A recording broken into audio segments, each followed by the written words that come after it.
Muy buenas tardes, bendito el nombre poderoso del Señor. Toda la gloria y todo el honor es para Cristo el Señor, que Él es el único bueno y el único fiel. Aquí estamos una vez más. Esta tarde está lluviosa, mucha lluvia, pero es bueno, la lluvia es bendición. La Biblia incluso habla de la bendición y la llama lluvia, temprana y tardía. Así es que bendito el nombre de Jesús. Este es el día que hizo el Señor y nos vamos a alegrar y a gozar en Él. Traigo un tema. Este tema es real. Voy a estar citando las Escrituras y voy a tratar de ser tan directo como pueda. El tema es, en realidad, ¿cuánta es la posibilidad que tenemos nosotros como hijos de Dios, verdaderos, entre paréntesis, porque hay muchos que se llaman hijos de Dios, pero su manera de vivir, su forma de actuar, su vida no es la de un hijo de Dios verdadero? Entonces, esto... ¿cuál es o cuánta es la posibilidad que tiene el Hijo de Dios verdadero, el que vive para Cristo, el que ha decidido seguir al Señor, de ser una persona victoriosa, un hombre, una mujer victoriosa, como cristiano? ¿Se puede ser 100% victorioso, exitoso en la vida cristiana? ¿Se puede o no se puede? Y eso es lo que vamos a ver por medio de las Escrituras. ¿Qué dice el Señor con respecto al Hijo de Dios, al cristiano, al que haya decidido seguir a Cristo? ¿Ok? ¿Qué dice el Señor en su palabra con respecto a esta inquietante, a esta pregunta? Porque en realidad es una pregunta importante, porque todo lo que el cristiano verdadero quiere es agradar al Señor y hacer su voluntad. ¿Ok? Y el Señor, que mira el corazón, ve esa disposición. Eso es lo que quiere el Señor también, pueblo obediente. Eso le dijo Samuel a Saúl cuando se atrevió a ofrecer aquellos sacrificios y todo aquello que le dijo en 1 Samuel capítulo 15. ¿Ok? Que le dijo hasta que era un idólatra. ¿Ok? Que era un idólatra al no obedecer los mandamientos del Señor. Y entonces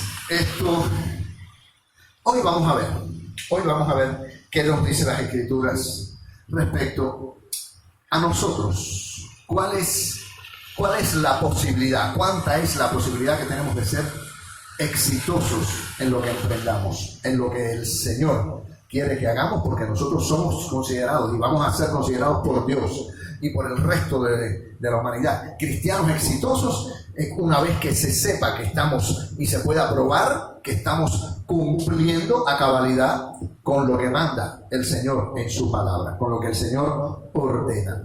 El Señor ordena a su pueblo cosas y les manda a hacer cosas.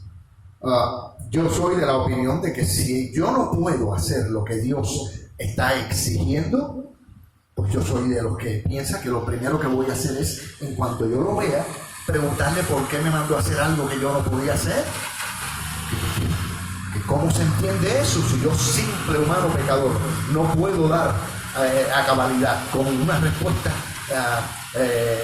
sabia a esa pregunta. ¿Cómo Dios me manda a hacer algo que Él sabe que yo no puedo hacer? Que los límites o las limitaciones de mi humanidad me van a impedir hacerlo. ¿Para qué Dios me manda a hacerlo? Si no se puede. ¿Por qué me manda a hacerlo? ¿Por qué me manda a obedecer? Hay doctrinas falsas que hablan de estas cosas y justifican esto. ¿Ok? Hasta el punto, el otro día oí una prédica, una enseñanza de un supuesto maestro bíblico en la radio, que decía que Dios nos había creado a nosotros. Está hablando ya, se remontó supuestamente hasta Adán, porque dice que cuando Él creó al hombre, lo creó vulnerable físicamente y espiritualmente también. Y eso yo creo que no es así. Vamos a las Escrituras. En el nombre de Jesús vamos a hacer una oración. Padre, toma control de lo que se va a hacer, que aquí no hable yo con mis palabras, ni que trate de mostrar sabiduría humana, que aquí no hay sabiduría humana. Aquí lo que hay es la sabiduría que tú me has dado en el nombre de Jesús, y el deseo que tengo yo de exponer esto, de compartirlo, porque ese no es solo mi deseo, es también mi deber. Bendigo tu nombre, Señor, te doy gloria, honra y alabanza, te doy gracias por el privilegio y el honor que tengo. Nadie mejor que tú sabes que yo no merezco este privilegio, pero tú eres quien ha hablado. Así que en el nombre de Jesús, bendice cada alma que está oyendo, que está viendo. Abre esos corazones, abre esos entendimientos, toca, Señor, de manera tal que puedan recibir aquellos que tú quieres que reciban esto, para que también, como le dice Pablo a Timoteo en un lado, en una cierta escritura, que prepare maestros para que sean idóneos para enseñar a otros, para que estos también enseñen a otros. Así, Señor, te pido yo en esta hora que se expanda tu palabra y todo lo que aquí se pueda decir, en el nombre poderoso de Jesús. Gracias, Señor. Amén. Quiero cantar una alabanza. Esta no es una alabanza. Yo siempre digo alabanza porque esa es la forma que uno habla rápido sin pensar. Pero en realidad esto no es una alabanza, esto es una especie de himno recordatorio, ¿ok?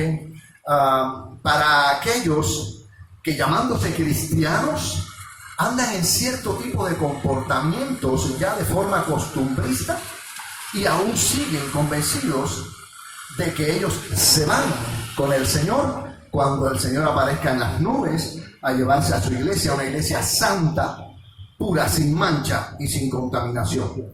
Y entonces esta canción surgió a raíz de una doctrina falsa que yo estaba oyendo, que estaba siendo expandida en un ministerio en el que yo me encontraba en la Florida en cierto tiempo. Y pues el Señor me inspiró a escribir esta canción. Y hoy, parte del estudio de hoy, la mayor parte del estudio de hoy está basado en el hecho de que yo sigo convencido de que esa doctrina es falsa, y de eso vengo a hablar en esta hora, ¿ok? Porque hay ciertas limitaciones que esta doctrina enseña que no existen, no tienen, no hay necesidad de creer esto, no debemos creer esto, de que de alguna forma, una vez que llegamos a Cristo y queremos agradarle, y Él lo sabe porque Él mira el corazón, no creo que haya ningún tipo de limitación para que no podamos nosotros lograr lo que deseamos. Esta alabanza o esta canción se titula No te vistas que no vas. Voy a pedir disculpas de antemano porque yo, en realidad, aunque ustedes no lo crean, yo no canto mucho ni cosas así, pero quiero que oigan la letra de la canción y pues entonces tomen conciencia, y que el Señor en oración, lo pido otra vez, toque a través de esta música también. Como les dije, se titula No te vistas que no vas.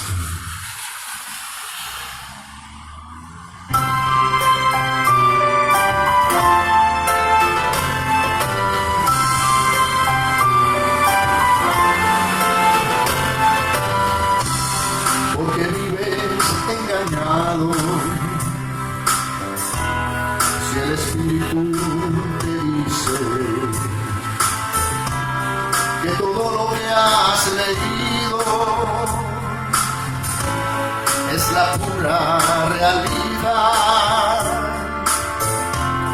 La verdad te la han hablado, pero tú no has escuchado y aún vives en tu maldad. Escucha lo que te digo, abandona tu pecado y regresa a la verdad. Pues no existe salvación si no andas en santidad. Limpia bien tu corazón, limpia con sinceridad. Fuera la fornicación, el mundo con sus deseos. Rescata tu salvación. Y era ciego y ahora veo.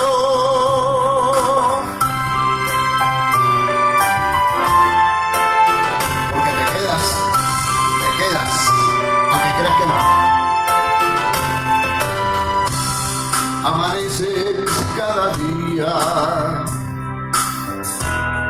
ocupado allá en tus cosas. Has perdido la alegría, su presencia tan preciosa. Has perdido la visión y ahora ya en tu corazón hay espinas y no rosas. Has perdido la visión y ahora ya en tu corazón hay espinas y no rosas. No te dejes engañar con esas falsas promesas de que te vas a salvar y haces cosas como esas. No te vayas a olvidar, solo no lo lograrás si no vas a caminar. No te vistas que no vas.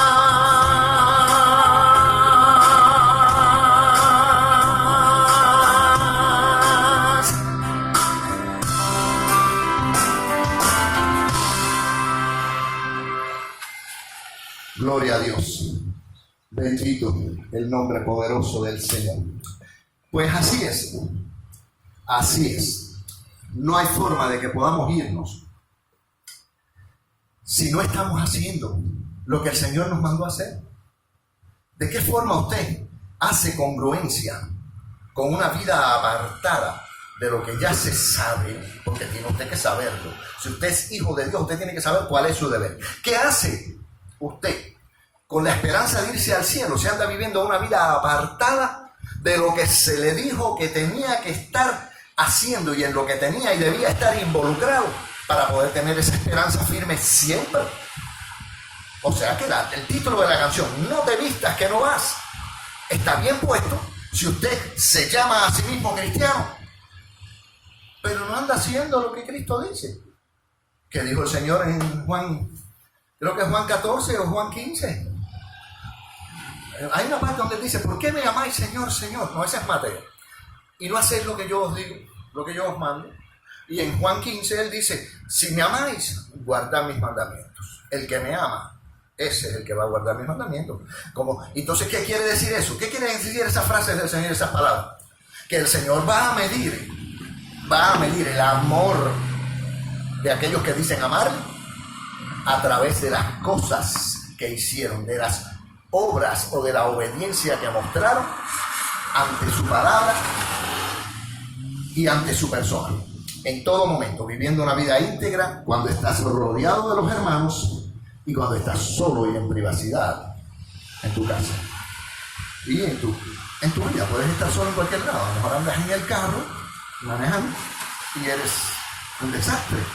Entonces vas siendo un desastre en el carro y cuando llegas a la iglesia y ves a un hermano, gloria a Dios, aleluya, y hasta en lengua hablas y todo, pero venías acabando en el carro, venías mirando lo que no tenías que mirar, pensando lo que no tenías que pensar, y cosas así. Si Dios mira el pensamiento y Él ve los pensamientos y las intenciones del corazón, ¿qué pensamientos nuestros se le puede escapar a Él? ¿Cuánta vergüenza le hacemos pasar a Él delante de sus ángeles, a los que ha dispuesto para que nos cuiden y nos protejan y nos guarden y nos ministren a nosotros, como dice Hebreos 1:14? Porque los ángeles ven las cosas, ¿ok? Y menos mal que los ángeles no ven muchas veces los pensamientos que tenemos, pero los ve Él. ¡Qué vergüenza tan grande! Bueno, vamos a leer esta escritura. Vamos a leer esta escritura que está aquí. A ver, yo casi nunca leo así porque se me hace muy difícil, pero vamos a hacerlo. Estamos en el libro de los Efesios. El libro de los Efesios. Carta del apóstol San Pablo a Efesios, capítulo 1. Quiero comenzar desde el verso 15. para tener una idea, para que no hablen entonces y digan las falsas doctrinas y los criticones y todo eso, de que se está usando un solo versículo para crear una doctrina, cuando en realidad una doctrina se puede crear hasta de una sola palabra, no tiene que ser un solo versículo. Con una palabra se puede dar una idea completa, ¿ok? Se puede establecer una idea completa y una doctrina y una teología. Teología se puede sacar de una sola palabra. Por ejemplo, el versículo de Juan 11:35, Jesús lloró. Ese es el versículo más corto de la Biblia, ¿ok? Estadísticamente. ¿Cuánto se puede sacar de ese versículo? Jesús lloró. Póngase a pensar en eso después, no se me vaya para allá ahora. Pero ese versículo, Jesús lloró. ¿Cuánto se puede sacar de ahí? Un solo versículo. Póngase a probar para que usted vea cuántas cosas el Señor le va a revelar con ese versículo de 2 palabras. Solamente 2 palabras, ¿ok? Dice Efesios capítulo 1, versos del 15 en adelante. Voy a leer hasta el 23. Por esta causa, también yo, dice Pablo, habiendo oído de vuestra fe en el Señor Jesús y de vuestro amor para con todos los santos, no ceso de dar gracias por vosotros, haciendo memoria de vosotros en mis oraciones, para que el Dios de nuestro Señor Jesucristo, el Padre de gloria, os dé espíritu de sabiduría y de revelación en el conocimiento de Él, alumbrando los ojos de vuestro entendimiento, para que sepáis cuál es la esperanza a que Él os ha llamado y cuáles las riquezas de la gloria de su herencia en los santos, y cuál la supereminente grandeza de su poder para con nosotros los que creemos, según la operación del poder de su fuerza, la cual operó en Cristo, resucitándole de los muertos y sentándole a su diestra en los lugares celestiales, sobre todo principado y autoridad y poder y señorío, y sobre todo nombre que se nombra no solo en este siglo, sino también en el venidero. Y sometió, hablando de Dios, dice Pablo que Dios sometió, en el verso 22, todas las cosas bajo sus pies, y lo dio por cabeza sobre todas las cosas a la iglesia, la cual es su cuerpo, la plenitud de aquel que todo lo llena en todo. Bendito el nombre poderoso de Jesús.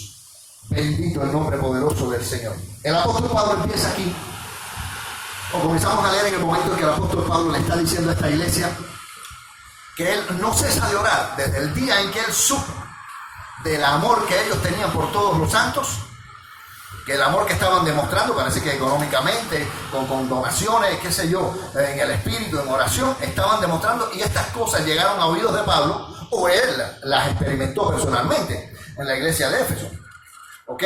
Y dice que él comienza desde el versículo 15 diciendo de que él oraba, ¿ok?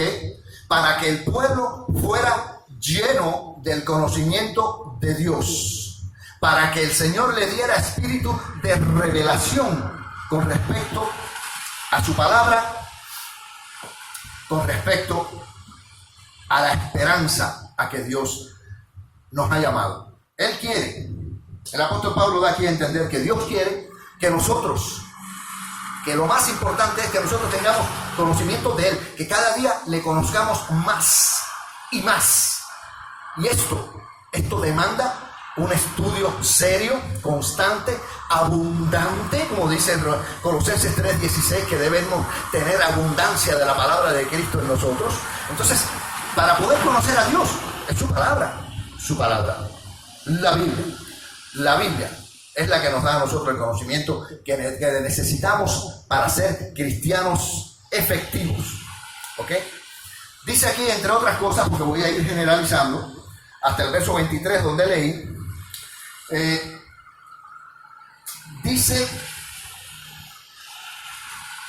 que Dios sentó a Cristo a su diestra en los lugares celestiales y lo sentó por encima de todo principado, poder, potestad, señorío, por encima de todo nombre que se nombra, no solo en este siglo, sino también en el venidero. Mantenga esto en mente. ¿Por qué? Porque si Cristo fue sentado allí por Dios, ¿ok? Dice también al final de lo que leímos que Dios, aparte de sentarlo allí, lo dio también a Cristo. Dios lo dio por cabeza a la iglesia. Todos sabemos que si Cristo es la cabeza, nosotros como iglesia somos ¿qué? El cuerpo. Y entonces eso nos lleva a resumir de que si la cabeza está allá arriba, esto no es ningún show de magia, donde le cortan la cabeza y el cuerpo va para un lado y la cabeza para otro.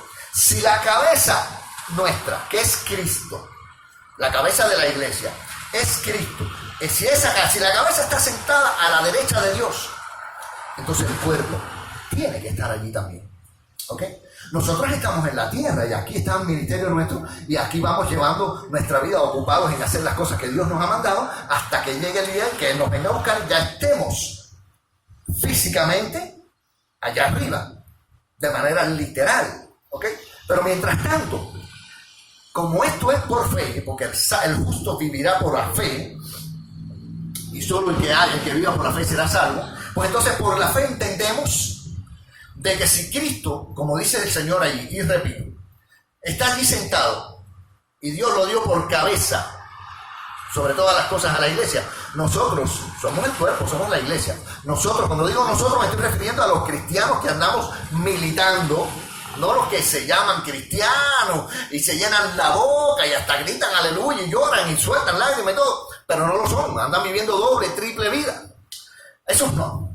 Pero los cristianos verdaderos somos miembros del cuerpo de Cristo. Si la cabeza, vuelvo y repito y valga la redundancia, está allá arriba, el cuerpo también. El cuerpo también. Entonces, ¿dónde dice la Biblia aquí que Dios nos sentó? A la diestra, a su diestra, a Cristo. Nosotros ya estamos ahí, como acabo de decir, como cuerpo de Cristo. Pero ¿dónde lo sentó? Dice que lo sentó por encima de todo principado, poder, potestad, señorío y por encima de todo nombre que se nombra no solo en este siglo, sino también en el venidero. Fíjense que no solamente los nombres de este siglo están por debajo de Cristo, que es la cabeza, y de la iglesia, que es su cuerpo. No solamente los nombres que existen en este siglo o en este mundo, sino los nombres que vienen después. Que cuando dice en el siglo venidero, está hablando ya después que pasamos la muerte física y pasamos al ámbito espiritual. No hay un nombre, no hay un solo nombre de nada, ni de nada ni de nadie, ni en este mundo, ni en el venidero, que tenga más autoridad o sea más grande o esté ni siquiera a la par del nombre de Jesús. Dice que el Señor Jesús está sentado por encima de toda potestad y señorío y todo nombre que se nombra, no solo en este siglo, sino también en el venidero. Esa posición, a ver, cuando usted está sentado por encima de todos los otros nombres, todos los demás nombres que existen, están por debajo de usted, su posición es mayor. ¿Usted está en posición de qué? Usted está en posición de autoridad. ¿Ok?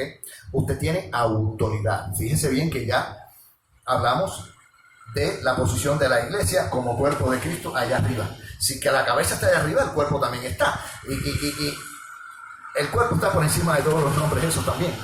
Por tanto, la iglesia también está en posición de autoridad, claro. Nosotros estamos allí sentados en la autoridad del nombre de Jesús. Estamos allí con la presencia espiritualmente, con la presencia del Espíritu en nosotros, con la palabra de Dios que ya dijimos que, ¿qué cosa quiere el Señor? Que a través de la oración de Pablo, que cada día tengamos más conocimiento de Dios. Eso viene, como dije ahorita, a través del estudio minucioso, constante, avaricioso, comelón. Vuélvase comelón de la palabra, vuélvase un comilón, porque eso es lo que quiere Dios, que usted tenga hambre y sed de justicia, porque entonces va a ser saciado. Entonces, para tener esa posición o mantenerla allí, no es como dicen algunos por ahí, doctrina falsa que dice que eso, Dios es el que te mantiene. No. Usted tiene su propio deber que cumplir para con Dios una vez que usted llega a formar parte del cuerpo de Cristo.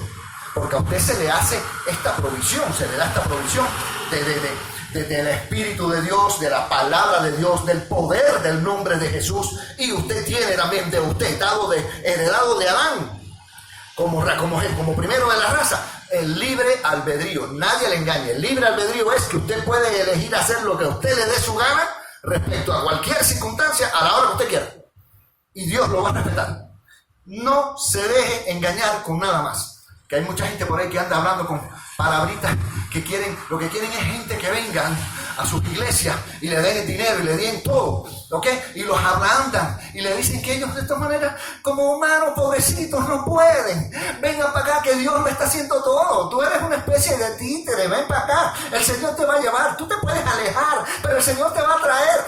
Oye, cuando usted se aleja, se alejó usted. Y cuando usted regresa, regresó usted. Sí, Dios va y le exhorta, le aconseja, lo llama, le dice apúrate, déjanos, despierta. Pero todo lo que está haciéndole Dios a usted es exhortándole a que usted despierte y usted reaccione. No está tirándole un lazo como vaquero y arándolo cuando usted quiere seguir para allá y él lo está dando para acá. No, si usted quiere seguir para allá, Dios conoce cuál es su voluntad y cuál es su deseo. Si usted no quiere estar con él, Dios no puede forzarlo, Dios no va a forzar. Dios no fuerza a nadie. Dios no fuerza a nadie. Alante de Dios y al lado de Dios tiene que estar usted de voluntad propia, por su propio deseo, gozoso, queriendo estar allí. Porque Dios conoce el corazón. Dios conoce el corazón. Si tu corazón está puesto en otro lado y tus pensamientos están en otro lado, no te vistas, que no vas. ¿Ok? Entonces, tenemos también, que no lo voy a leer, pero el capítulo 2, déjame ver si lo alcanzo a leer. Aquí mismo en Efesios 2, pero verso 6 dice, y juntamente con él, dice el apóstol Pablo, nos resucitó. ¿Juntamente con quién? Dice que Dios, juntamente con Cristo, nos resucitó y asimismo nos hizo sentar en los lugares celestiales con Cristo Jesús. O sea, lo que les estaba diciendo. La primera escritura que leímos habla de que Cristo fue sentado ahí arriba. Pero esta aquí de Efesios 2:6 dice el apóstol Pablo que a nosotros también Dios nos sentó juntamente con Cristo ahí arriba. O sea que es una ratificación. Lo que hice fue leer esto para ratificar y reafirmar lo que les dije, de que nosotros también estamos sentados por encima de todo nombre que se nombra, no solo en este siglo. Y ahora vamos a entrar en eso. Nombres. Tentación es un nombre. Pecado es un nombre. Adulterio es un nombre. Fornicación es un nombre. Robo es un nombre. Enfermedades es un nombre. Muerte es un nombre. ¿Ok?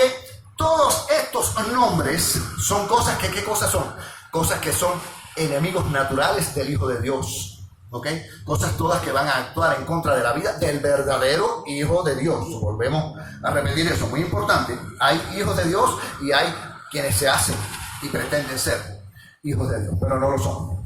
Entonces, nosotros como iglesia estamos sentados ahí, por encima de todos estos nombres. Si nosotros tenemos esa posición, ¿será, déjame ponerle la pregunta bien, será necesario, imprescindible, o más bien inevitable, que yo tenga que pecar, que yo peque? Tengo que pecar después que recibí a Cristo como Señor y Salvador, porque soy hombre, porque soy un ser humano. Tengo que pecar a la fuerza, sí, tu naturaleza te lleva a pecar como quiera, no importa que tengas a Cristo y al Espíritu y la palabra y estés viviendo en integridad y en honor. No, eso no es así. ¿Me perdonan? Yo pregunté y yo mismo respondo. No hay que pecar. La palabra dice que aún después, la palabra toda, déjeme decirle una cosa, ya dicho sea de paso, la palabra toda está escrita para el pueblo de Dios, no es para el pecador. Para que si pensaban otra cosa, despierten que eso no es así. La palabra fue escrita y revelada para el pueblo de Dios, para que el pueblo la pase a los inconversos, para que se conviertan en pueblo de Dios. Y esto tiene que ser no solamente hablar como papagayo, tienes que estar caminando lo que hablas, para que el testimonio sea firme. Tú tienes que ser un hombre íntegro, una mujer íntegra. De lo contrario, puedes estar hablando como papagayo, ahí no va a suceder nada, porque no hay testimonio. Entonces,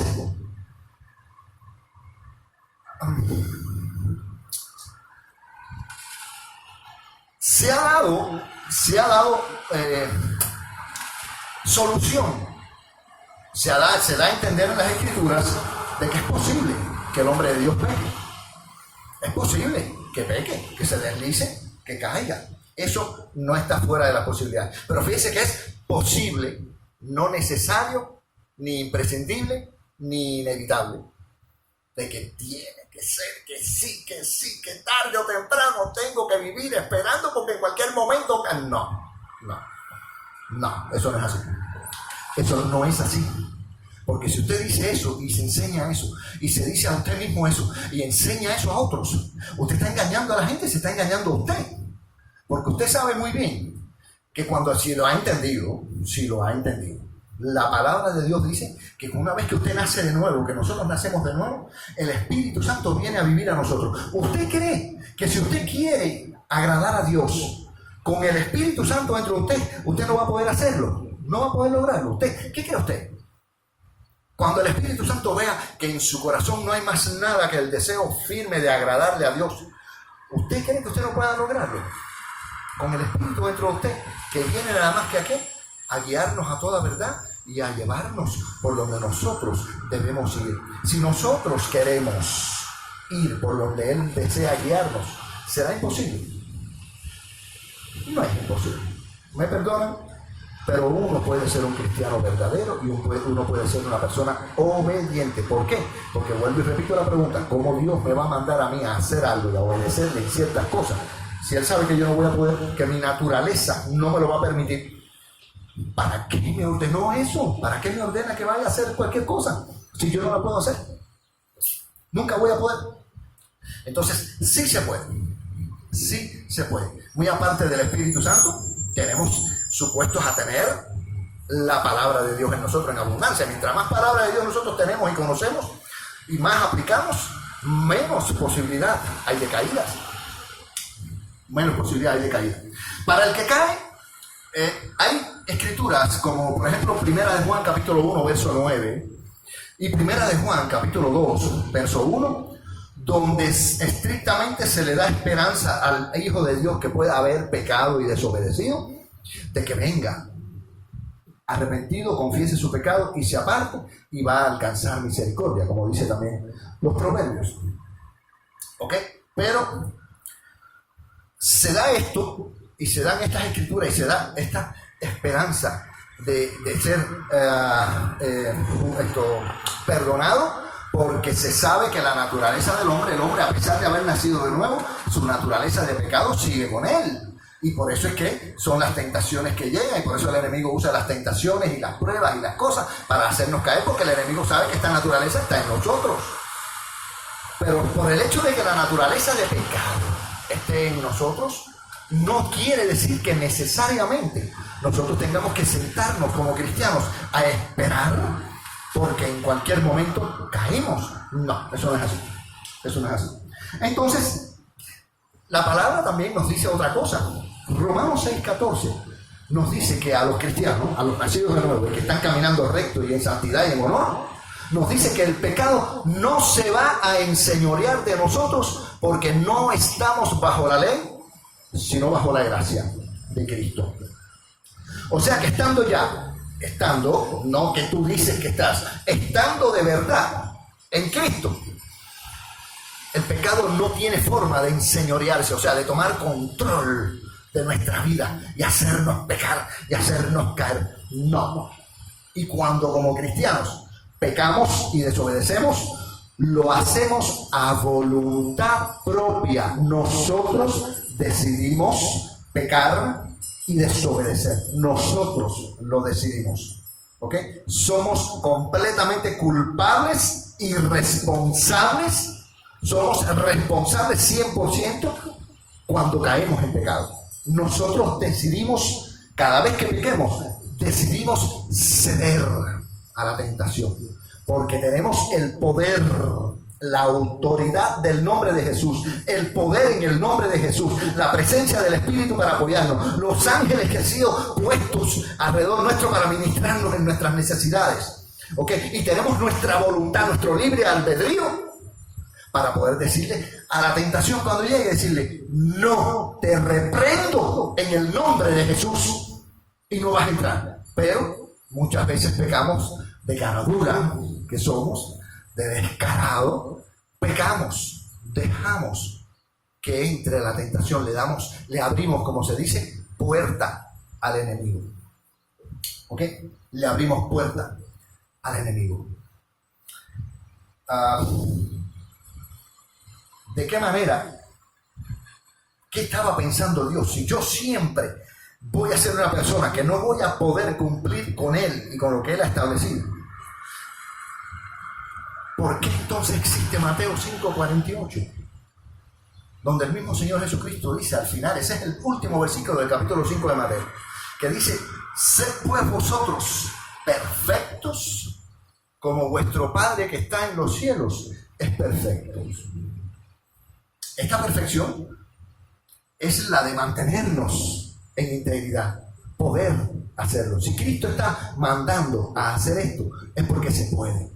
Sí se puede, sí se puede. Nosotros podemos en el nombre de Jesús, no por nosotros ni nuestro propio poder, pero sí podemos hacer la voluntad de Dios con el Espíritu dentro de nosotros y con la palabra en nosotros que estamos viviéndola y aplicándola, y con el poder del nombre de Jesús, que nosotros cuando abrimos nuestra boca en integridad, viviendo en integridad y honor, cuando abrimos nuestra boca en el nombre de Jesús, está saliendo autoridad y estamos usando la autoridad del nombre de nuestro Señor. Entonces, y esto todo va ligado estrechamente a la voluntad nuestra, al libre albedrío. Juan 3:16 dice, porque de tal manera amó Dios al mundo que ha dado a su Hijo unigénito para que todo aquel que en él crea no se pierda, mas tenga vida eterna. Este versículo está dividido en dos cosas importantes: lo que hizo Dios y lo que tiene que hacer el hombre. Dios dio a su Hijo unigénito, ¿ok? De tal manera amó Dios al mundo que dio a su Hijo unigénito. Esa es la parte de Dios. Ahora, la parte del hombre es para que todo aquel que en él crea no se pierda, mas tenga vida eterna. Eso también nos lleva entonces a pensar y a analizar y a decidir de que si usted dice creer en Cristo, como dice la palabra aquí, que será salvo si usted cree en Cristo, ese creer en Cristo involucra que usted entienda perfectamente lo que está diciendo. Aquí no es simplemente decir, sí, yo creo, y ya se te toma como fe. No. Aquí viene Santiago entonces a callarte la boca en su capítulo 2, del verso 20 al 26, donde te dice que la fe sin obras es muerta, que así como el cuerpo sin espíritu está muerto, dice Santiago en su carta en capítulo 2, verso 26, que así como el cuerpo sin espíritu está muerto, así la fe sin obras es muerta. Así que entonces usted, para decir que cree en Cristo, usted puede decirlo, pero para demostrárselo, y especialmente demostrárselo a Dios que mira el corazón, usted tiene que estar haciendo lo que Dios dice.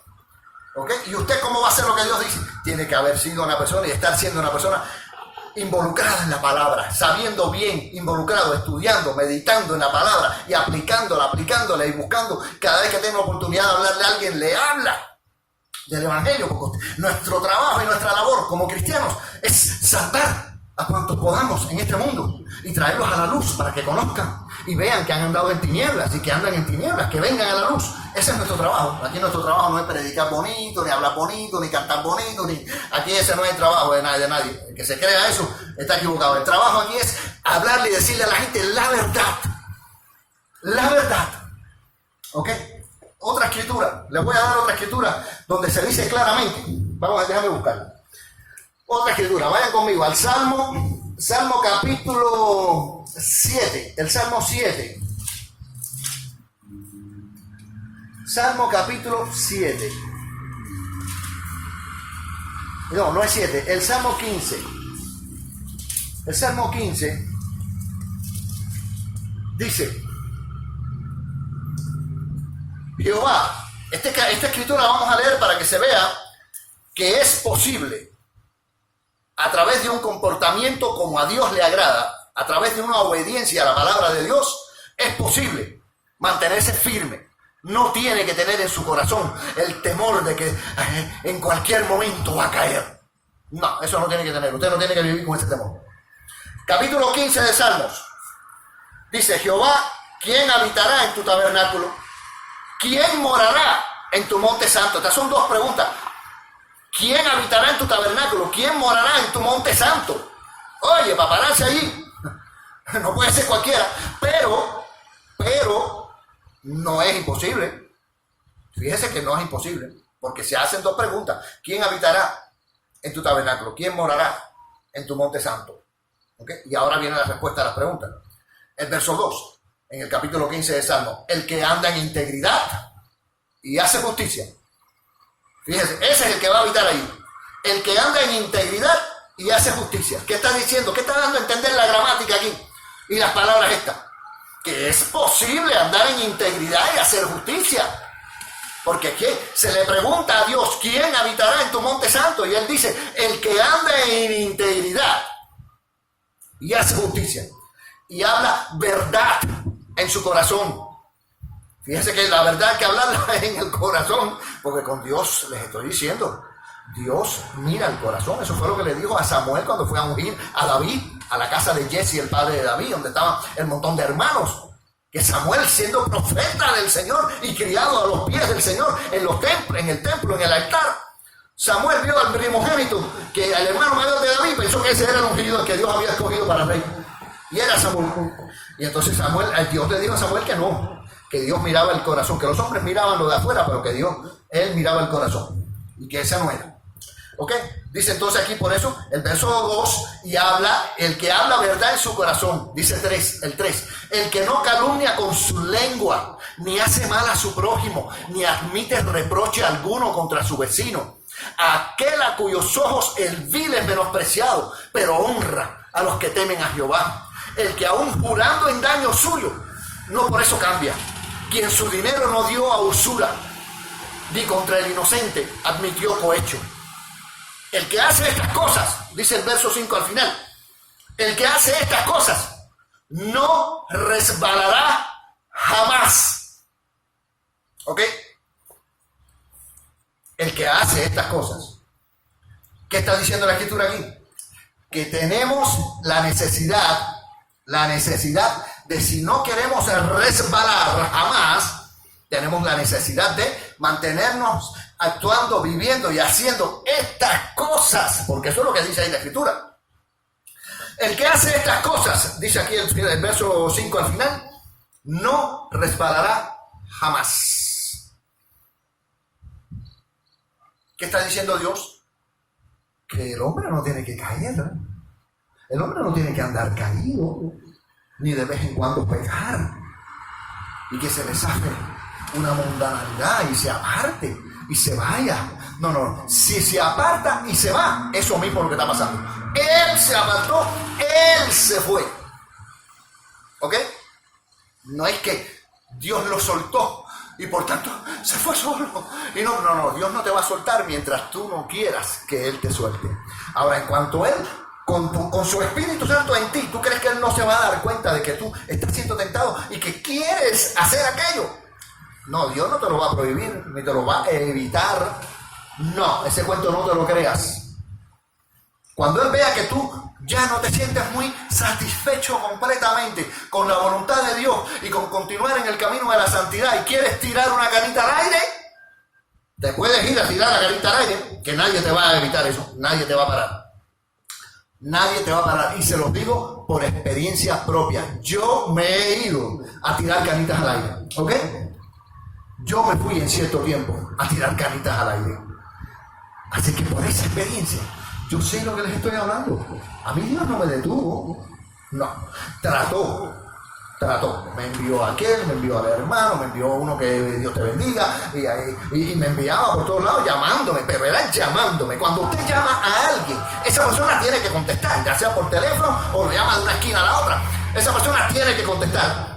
Esa persona, nada más que por el simple hecho de que usted lo llame, no va a venir como un corderito sin haberse dado cuenta de que usted lo llamó. No. La persona tiene que responder, tiene que querer venir cuando usted lo llame.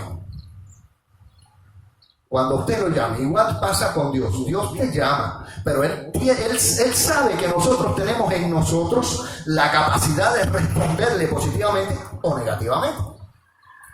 Y él confía y se apoya en esa capacidad que tenemos nosotros, porque nos las dio Él. Para eso nos los dio, para que nosotros decidamos libremente qué hacer, aunque decidamos mal, aunque decidamos en contra de nuestro bienestar.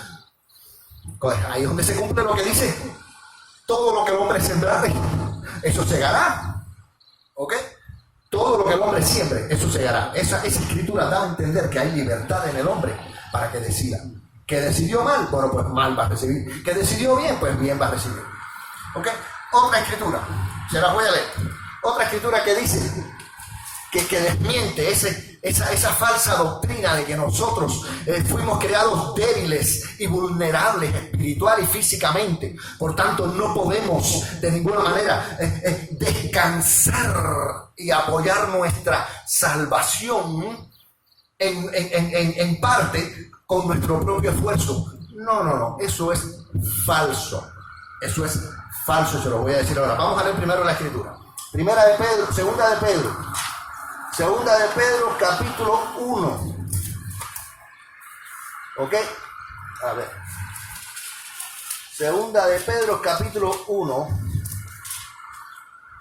Vamos a leer aquí. Segunda de Pedro, capítulo 1, versos del 5 al 10. Oigan esto, porque esto es una instrucción del apóstol Pedro a las personas, a los cristianos, a la iglesia.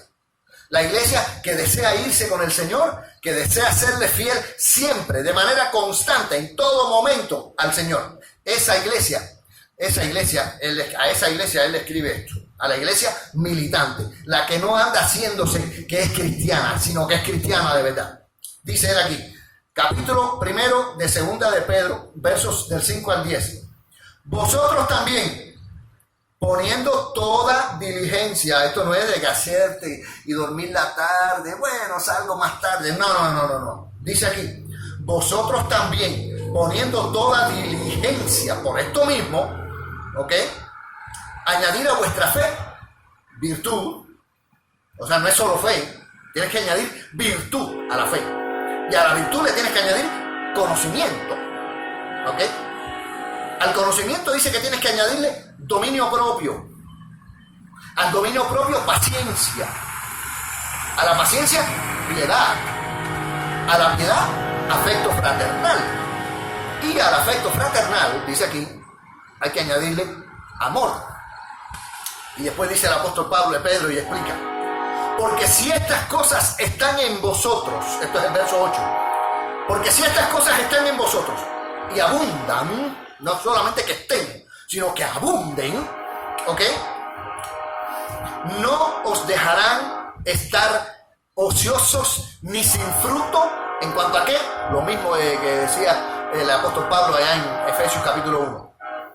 No os dejarán estar ociosos ni sin frutos. ¿En cuanto a qué? Al conocimiento de nuestro Señor Jesucristo. Esa es la meta, conocer cada día más a Cristo, conocer cada día más a Dios y a su voluntad y a su palabra y lo que Él quiere que hagamos y lo que Él quiere y espera de nosotros. Él, conocerlo cada día más, cada día más. Esa es la voluntad de Dios para con nosotros. Dice aquí, si estas cosas, repito el verso 8, porque si estas cosas están en vosotros y abundan, no os dejarán estar ociosos ni sin fruto en cuanto al conocimiento de nuestro Señor Jesucristo. Verso 9. Pero el que no tiene estas cosas tiene la vista muy corta, es ciego, habiendo olvidado la purificación de sus antiguos pecados. Dice el verso 10, muy importante el verso 10.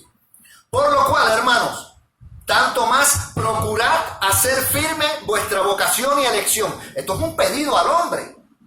Aquí no está diciendo, procura pararte tranquilito, que Dios va a hacer lo que tú necesitas que se haga en ti para que puedas tener una vocación firme y una elección firme. No. Nos dice a nosotros el apóstol Pedro, Dios a través del apóstol Pedro, nos dice que procuremos hacer firme nuestra vocación y elección. ¿Cómo podemos procurar nosotros? Se nos está mandando a nosotros a procurarlo. Nosotros tenemos que entrar en esa cuestión. Nosotros tenemos que buscar la manera de que nuestra elección sea firme, ¿ok? Y que nuestra vocación sea firme. Dice entonces al final la frase del verso 10. El verso 10 al final dice, porque haciendo estas cosas, así como dijo el Salmo 15, porque haciendo estas cosas no caeréis jamás. ¿Ok? Estas son dos escrituras que claramente dicen que no hay necesidad de que el cristiano caiga en pecado. Puede caer, ya hablamos de eso. La Biblia enseña que sí es posible que el cristiano caiga, ¿ok? Pero no tiene que caer, puede caer, pero no es necesario, ni imprescindible, ni inevitable. Puede caer, pero no debe, o no tiene. ¿Por qué? No tiene por qué, ¿ok? Porque hay provisión abundante que Dios nos dio para que nosotros podamos caminar firmes en el nombre de Jesús. Otra escritura, no la voy a llevar, pero no la voy a leer, pero ya yo la sé. Está en Ezequiel capítulo 18, Ezequiel capítulo 18, versos 21 y versos 24. Voy a leer estos dos versículos, ¿por qué? Porque el 21 habla del impío. Dios dice allí que si el impío se aparta, fíjate, de toda la iniquidad que estaba haciendo, fíjense bien, él es el que se tiene que apartar, el impío. ¿Cómo se aparta de alguien de una cosa que está haciendo mala, que se da cuenta? Bueno, porque se da cuenta, la analizó y dijo, esto está mal, y mira Dios lo que me está diciendo, ¿no? Déjame apartarme, déjame hacer lo que dice Dios. Eso todo es trabajo del hombre, eso no es trabajo de Dios. Como enseñan muchos por ahí, de que incluso el día que tú naciste de nuevo y te arrepentiste y pediste perdón, que ese no eras tú en realidad, era el poder de Dios que te tenía involucrado, envuelto y rodeado y lleno, de tal manera que tú ni cuenta te diste y fuiste salvo. ¡Ay, ya fui salvo! No, eso no es así. Desde el momento que empiezas a nacer de nuevo, que Dios te está llamando para que recapacites, ahí está involucrada la voluntad de Dios y la voluntad tuya, tu decisión, porque Él te creó así. Esta escritura, Ezequiel 18:21, dice que si el impío, el pecador, ese que no conoce a Dios, si ese se apartare de su impiedad, de su iniquidad, de su pecado que cometió, y hiciere justicia, dice que no va a morir, no morirá.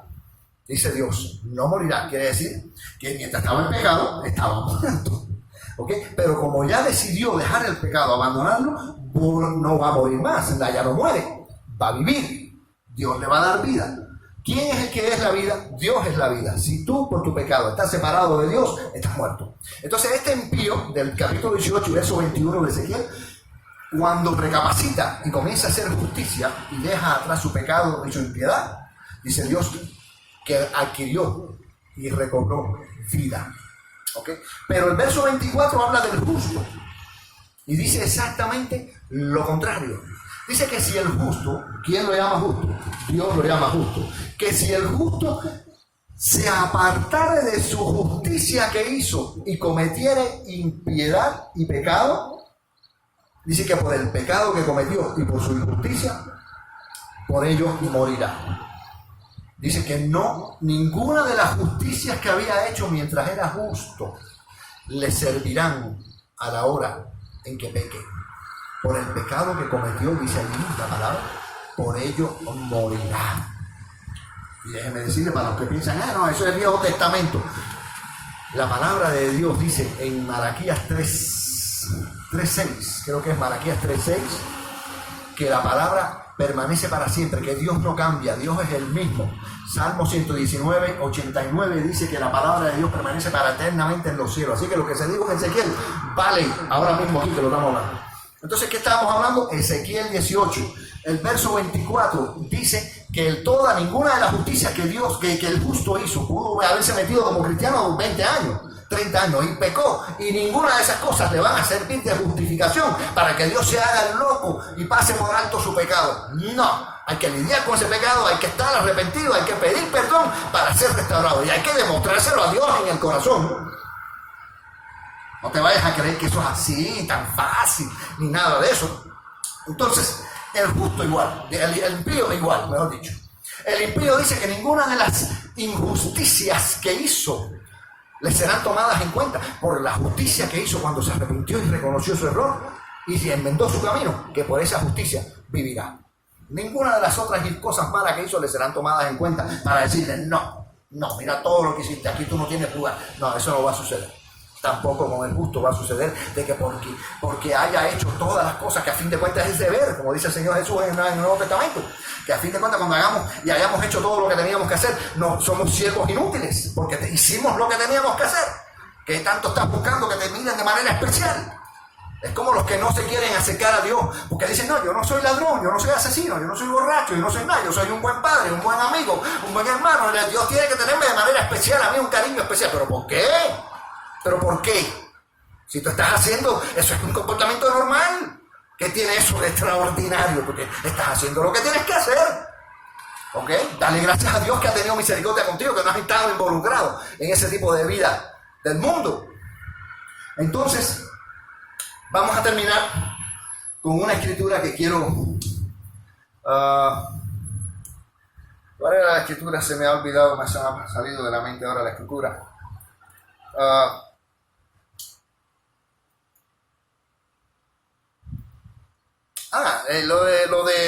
Lo de Adán. Comenzamos con esto, que hay gente que dice de que Adán, Dios lo creó débil y vulnerable, y que eso lo heredamos nosotros, y que por tanto a la hora, esta doctrina falsa que predica que nosotros no tenemos ningún tipo de participación en nuestro nuevo nacimiento y en nuestra salvación, que todo lo hace Dios, eso es falso. Eso es falso. Todas las escrituras muestran a Dios pidiéndole y demandándole acción al hombre. ¿Cómo vas a decir tú y andar predicando por ahí de que tú nada, de que ya el hombre no tiene nada que ver con nada, que es salvo y después de eso tampoco ya se pierde? No, eso no es así. Si estamos hablando de esto, las advertencias de, por ejemplo, Pablo en Colosenses 1, 21 al 23, que dice que Cristo nos se sacrificó con su cuerpo de carne para presentarnos ante Él mismo santos, limpios, sin mancha, pero, dice el verso 23, si permanecemos firmes en la fe y sin movernos de la esperanza del evangelio que hemos oído. O sea, que hay una condición ahí. Tú te van a presentar allá arriba, porque Cristo sacrificó su cuerpo para eso, pero te van a presentar si tú te mantienes caminando firme en la fe y en la esperanza del evangelio. Si te apartas de eso, que también eso es lo que se